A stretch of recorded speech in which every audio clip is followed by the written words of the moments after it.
Scott Flagel, thank you, and good luck today. If Scott Flagel gets an interception, you will see it and hear it from Bob Irving. It'll be different on radio, though. Donegan comes out, tries to do them in, wants to march from one end of the field to the other and get himself another touchdown.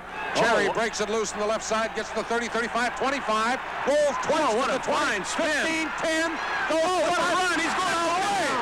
Oh, what a run by Anthony Cherry. Second down and 30. Ricky Foggy in behind Ian Sinclair. Looks around, barks his signals, takes the snap, fakes the pitch one way, rolls the other way, sets up, throws the long one downfield, going to Williams, 35-yard line, and he's caught the football. He took it away from Benjamin. Still on his feet, 30. He's going to score at the 15-10-5 touchdown, BC. Saskatchewan Roughriders blitzed Eric Kramer unmercifully in that last game they played. Here they come again. Kramer really airs it out. It's a rainbow ball. Reacting to it nicely, though, is Emmanuel Tolbert at the 15-yard line against Richie Hall. And Tolbert comes down with it. And a huge game for the Stampeders inside the Saskatchewan 15. Good afternoon, everybody. This is Brian Hall with John Farlinger, Coach Jim Donlevy from the U of A Golden Bears, and action in the Western Division of the CFL. Here's the handoff inside. Chris Johnston bangs, works, wiggles, whatever he has to do to get every possible inch that he can. It has to be entertaining to the fan. Not just the story of the game, but also that they want to stay with it because they're enjoying it. They're having fun. You bet. This is showbiz. Harry Skipper. He's running it back to the 10, 15, 20, 26-yard line. And Harry Skipper's going to save that football, I think. No, he's not.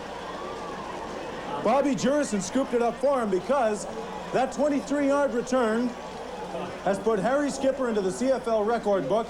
He is now the all-time leader in interception return yardage. They just made that announcement. Morris on the other side, the wideout. Straight back, 7-step drop, throws over the middle, complete. A great reception, up and still running, and the ball fumbled as Lee Morris.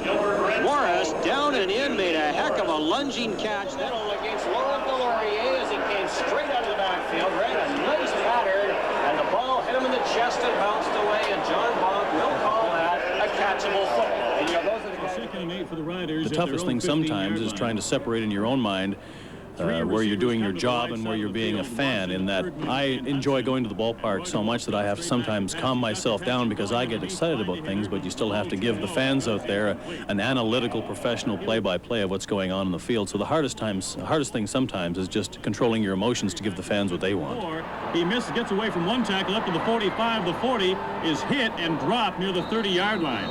The Tiger Cats will scrimmage this one midway between their own 43 and 44-yard line. First down, Porras pumps one and now launches it deep downfield to Earl Winfield. Winfield has it at the 25, but it's knocked away out of his hands. 4-yard line. Doug Davies a snap. Gets it back to Osbaldis, and he bobbles the ball. No rider pressure, but a flag called. A late hit on Osbaldis. Stasic to the left side. Hudson moves left. Renfro throws quickly out on the flat to Boyd. He needs a block. Back to the inside of the 50. Dances to the 45, and then he's gang tackled at the 43-yard line of the Winnipeg Blue Bombers. So it is third down and 7, and Olisic will be punting again, and he has not distinguished himself here this afternoon.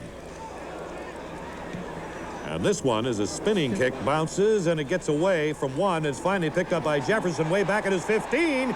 The Argos are after him, and he is dropped inside the 10. There was no doubt the Argos were coming on that play.